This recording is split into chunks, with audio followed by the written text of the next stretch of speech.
Hello students, welcome to NK nursing studies. आज के हम इस टॉपिक में जानेंगे कंसेप्ट ऑफ हेल्थ के बारे में। ठीक है, तो वन बाय वन अपन जो हेल्थ के कंसेप्ट है उनके बारे में अगर अपन बात करें तो जो फर्स्ट कंसेप्ट आता है वो आता है biomedical concept of health.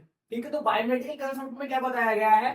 Traditionally health has been viewed as an absence of disease. इसका मतलब ये है कि हेल्थ को कैसे देखा गया है, कैसे मानते हैं हेल्थ को कि कोई पर्सन हेल्थी कब होता है कि जब उसके अंदर कोई भी डिजीज एब्सेंस होती है तो अपन उसको मान सकते हैं कि वो हेल्दी है। किस कंसेप्ट के अकॉर्डिंग?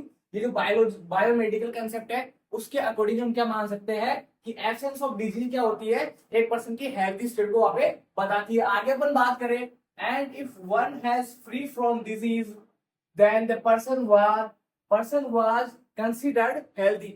कि अगर एक पर्सन क्या है, डिजीज से फ्री है, तो उस पर्सन को क्या मान सकते हैं? हेल्दी मान सकते हैं। किस कंसेप्ट के अकॉर्डिंग? बायोमेडिकल कंसेप्ट के। आगे अपन इसमें बात करें, this concept known as biomedical concept has the basis in the germ theory of disease. ये जो बायोमेडिकल कंसेप्ट है ये किसके ऊपर बेस्ड है? ये है जर्म थ्योरी जो है उसके ऊपर बेस्ड है। अब जर्म थ्योरी क्या होती है उसके बारे में अगर बात करें तो जो ह्यूमन बॉडी होती है, ठीक है, इसके अंदर बताया गया है कि एक डिजीज को प्रोड्यूस करने के लिए कोई ना कोई माइक्रो ऑर्गेनिज्म वहां पे रिस्पॉन्सिबल होता है। ठीक है, तो जैसे ही माइक्रो ऑर्गेनिज्म जो है वो ह्यूमन बॉडी के अंदर एंटर करेगा तो वहां पे उस पर्सन के अंदर क्या डेवलप होगी? वहां पे इलनेस या फिर डिजीज वहां पे डेवलप होगी। ठीक है, तो ये जो कंसेप्ट है वो कौन सी थ्योरी पे बेस्ड है? जर्म थ्योरी पे बेस्ड है। ठीक है, इस कंसेप्ट के अकॉर्डिंग बॉडी को क्या माना गया है? एक मशीन माना गया है। ठीक है, या फिर पूछा जा सकता है कि कौन से कंसेप्ट के अकॉर्डिंग बॉडी को मशीन माना गया है। ठीक है, तो जो बायोमेडिकल कंसेप्ट है उसके अकॉर्डिंग बॉडी को क्या माना गया है? एक मशीन माना गया है। ठीक है, तो उसके अंदर अगर कुछ भी प्रॉब्लम आती है, जैसे मशीन के अंदर कोई प्रॉब्लम आती है तो अपन उसको लेके जाते हैं मैकेनिक के पास। यहाँ पे वो मैकेनिक कौन है? वहाँ पे यहाँ पे एक मैकेनिक, एक फिजिशियन। ठीक है, तो जब भी बॉडी के अंदर कोई ना कोई ऐसी प्रॉब्लम आएगी तो अपन उसको कैसे कहाँ पे लेके जाएंगे? डॉक्टर के पास लेके जाएंगे। ठीक है, तो यहाँ पे ये बताया गया कि एक डिजीज को प्रोड्यूस करने के लिए एक माइक्रो ऑर्गेनिज्म वहां पे रेस्पॉन्सिबल होता है। लेकिन अगर आप इस बायोमेडिकल कंसेप्ट के अपन ड्रॉबैक की बात करें तो वहां पे क्या होगा कि जैसे अगर एक पर्सन के अंदर जरूरी नहीं है कि अगर कोई भी डिजीज अगर एब्सेंट है तो वो हेल्दी हो। जैसे कि उसके अंदर कोई भी डिजीज हो सकती है, जैसे किसी भी एक्सीडेंट के थ्रू हो गया या फिर कोई उसके अंदर न्यूट्रिशनल डेफिशिएंसी है, साथ ही साथ अगर उसको कोई मेंटल इलनेस भी है तो वहां पे उनको कोज करने के लिए वहां पे कोई भी माइक्रो ऑर्गेनिज्म वहां पे रिस्पॉन्सिबल नहीं होता है। ठीक है, तो वहां पे इसलिए इस कंसेप्ट को क्या करा गया? वहां पे ये कंसेप्ट, ये जो थे, जो पॉइंट्स थे, ये इस कंसेप्ट की वहां पे ड्रॉबैक थे। ठीक है, आगे पर नेक्स्ट कंसेप्ट की बात करें, इकोलॉजिकल कंसेप्ट। ठीक है, इस कंसेप्ट में बताया है the ecologist put forward an attractive hypothesis which viewed health as a dynamic equilibrium between man and his environment। इसका मतलब ये है कि जो भी पर्सन होता है उसके आसपास का जो एनवायरमेंट है उसके और उसके हेल्थ के बीच में क्या होता है? एक इक्विलिब्रियम होता है। ठीक है, एक डायनेमिक क्या होता है? बैलेंस होता है। ठीक है, ह्यूमन बॉडी के बीच में और उसकी एनवायरमेंट के बीच में, सराउंडिंग जो एनवायरमेंट है उसके बीच में क्या होता है? बैलेंस होता है। ठीक है, किसके रिगार्डिंग? कि अगर उसके एनवायरमेंट की जो सराउंडिंग एनवायरमेंट जो भी है, अगर उसके अंदर कुछ भी प्रॉब्लम आती है तो वो सीधा अफेक्ट करती है किसको? ह्यूमन बॉडी को। ठीक है, इसके अंदर अपन आगे बात करें, जैसे disease maladjustment of the human organism to the environment. अगर कोई भी पर्सन है, अगर वो उस एनवायरमेंट के अगर अंदर एडजस्ट नहीं कर पाता है तो वहां पे आपको क्या देखने को मिलेगी? उस पर्सन के अंदर वहां पे आपको डिजीज देखने को मिलेगी। ठीक है, the ecological concept rise to issues. ठीक है, तो जो इकोलॉजिकल कंसेप्ट है वो उसने क्या करे? दो इश्यूज को राइज करा। कैसे? या तो जो भी पर्सन है वो क्या हो सकता है? उस एनवायरमेंट के अकॉर्डिंग क्या हो सकता है? इम्परफेक्ट हो सकता है आगे, या फिर जो एनवायरमेंट है वो क्या हो सकता है? इम्परफेक्ट होता है। किसके लिए? एक पर्सन के लिए। अब इन दोनों की वजह से क्या होगा वहां पे? इन दोनों की वजह से, so in the view of ecologists, health problem occur due to the environmental pollution or man's maladjustment और imperfect man's environment। इसका मतलब ये है कि अगर ये दोनों, ठीक है, एक पर्सन की हेल्थ, एक पर्सन और उसका जो सराउंडिंग एनवायरनमेंट है उसके अंदर अगर इक्विलिब्रियम नहीं है, वो बैलेंस नहीं बना पा रहे हैं, तो उसकी वजह से आपको क्या देखने को मिलेगी, उस पर्सन के अंदर इलनेस देखने को मिलेगी। ठीक है, जैसे सराउंडिंग एनवायरनमेंट की अगर हम बात करें कि अगर उसका जो एयर है अगर वो पॉल्यूटेड है तो उसको क्या होगा, रेस्पिरेटरी रिलेटेड वहां पे डिजीज देखने को मिलेगी। अगर वो ऐसा कोई फूड कंज्यूम कर रहा है जो कि क्या है, कंटामिनेटेड है, तो वहां पे उसको क्या हो सकती है, प्रॉब्लम हो सकती है। तो ये सब कुछ जो एनवायरनमेंट है वो पर्सन की हेल्थ को क्या करता है, अफेक्ट करता है। ठीक है, अगर वो उस एनवायरमेंट क्या कर रहा है, एडजस्ट नहीं कर पा रहा है, तो उसका इफेक्ट कहाँ देखने को मिलेगा, उसकी हेल्थ के ऊपर देखने को मिलेगा। ठीक है, आगे पर इसका बात करें।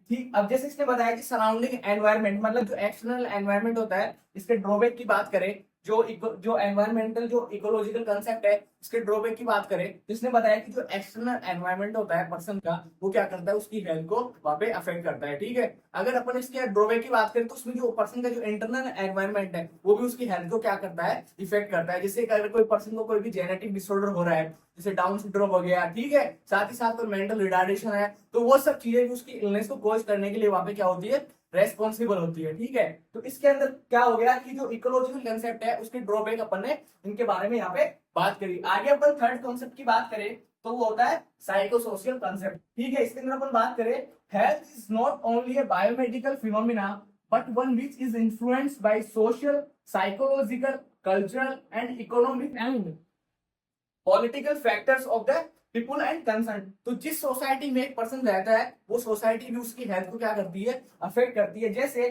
ठीक है, और साथ ही साथ उसकी जो साइकोलॉजिकल हेल्थ है वहां पे वो भी क्या करती है, उसकी हेल्थ को वहां पे अफेक्ट करती है। और कल्चरल इशू, जैसे कई कल्चर्स होते हैं जिनके अंदर क्या होता है, अल्कोहल कंज्यूम करना नॉर्मल होता है। साथ ही साथ कई कल्चर है तो ऐसे होते हैं जो कि वेजिटेरियन एंड नॉन वेजिटेरियन क्या करते हैं, वो यूज में लेते हैं। ठीक है, तो वो सब कुछ जो उसका पैटर्न है, फूड का जो पैटर्न है वहां पे वो भी क्या करता है, उसकी हेल्थ को वहां पे इफेक्ट करता है। साथ ही साथ अगर इकोनॉमिकली अपन बात करें तो अगर कोई पर्सन इकोनॉमिकली स्ट्रॉन्ग है तो वो क्या कर पाएगा, जो भी उसके हेल्थ सर्विसेज है, ठीक है, जो भी हेल्थ से रिगार्डिंग अगर उसको कोई प्रॉब्लम आती है, अगर वो इकोनॉमिकली स्ट्रॉन्ग है तो वहां पे वो क्या करेगा, इजीली असेस कर पाएगा उन सब चीजों को। ठीक है, आगे बात करें पॉलिटिकल फैक्टर्स कैसे पर्सन की हेल्थ को अफेक्ट करते हैं, तो मैंने आपको पिछली क्लास में भी बताया था कि जो भी गवर्नमेंट होती है वो सब कुछ वो ही क्या करती है, जितने भी हेल्थ पॉलिसीज होती है वो सब कुछ किसके, कौन बनाती है, किसके अंडर में आती है, वो सब कुछ एक जो गवर्नमेंट होती है,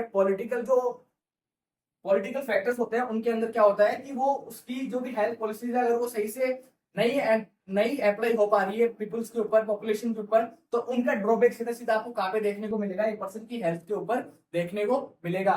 नेक्स्ट जो अपना कंसेप्ट है होलिस्टिक कंसेप्ट। होलिस्टिक कंसेप्ट का मतलब है कि WHO ने डेफिनेशन दी थी, क्या डेफिनेशन दी थी कि हेल्थ इज कंप्लीटली, ठीक है, क्या बताया था कि उसके अंदर की एब्सेंस होनी चाहिए किसका, डिजीज का, साथ ही साथ पर्सन क्या होना चाहिए, वेलबींग होना चाहिए। कैसे, मेंटली भी, फिजिकली भी, सोशली भी। ठीक है, तो उसके अकॉर्डिंग अगर एक पर्सन इन तीनों डायमेंशंस को पूरा करता है, साथ ही साथ उसके अंदर कोई भी डिजीज प्रेजेंट नहीं है, या फिर कोई भी जो उसकी बॉडी है फुली फंक्शन कर रही है, तो वो सब कुछ क्या करते हैं, पर्सन की होलिस्टिक हेल्थ को क्या करते हैं, वहां पे डिफाइन करते हैं। इसके अंदर अपन बात करें, the holistic model is a synthesis of all the above concept.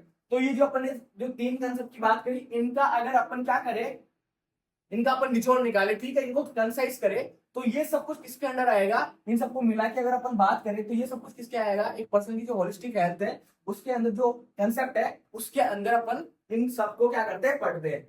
It recognise the stronger of social, economic, political and environmental influence on health. ठीक है, इसके अंदर अपन बात करते हैं कि एक पर्सन की हेल्थ के ऊपर सोसाइटी कैसे इफेक्ट डालती है, साथ ही साथ इकोनॉमिकली कैसे उसके ऊपर, इकोनॉमिक्स जो है पर्सन की इकोनॉमिकल जो स्टेटस है वो कैसे उसके ऊपर इफेक्ट डालता है, साथ ही साथ एक जो पॉलिटिकल है इश्यूज है, पॉलिटिकल जो फैक्टर है वो कैसी है, हेल्थ के ऊपर इफेक्ट डालते हैं, और जो सराउंडिंग एनवायरनमेंट है। ठीक है, तो इन सब के बारे में अपन ने इनके अंदर क्या करी, जो ये जो कंसेप्ट थे, ठीक है, प्रीवियस कंसेप्ट थे उनके अपन बात करी, तो इनको कंसाइज करके क्या बनाया गया, जो होलिस्टिक हेल्थ का जो कंसेप्ट है वो बनाया गया। ठीक है, वहां पे आगे अपन बात करें, the holistic approach implies that all sectors of society have an effect on health, in particular agriculture, animal husbandry, food, in food industry, education, housing, public works and communication and other sector. ठीक है,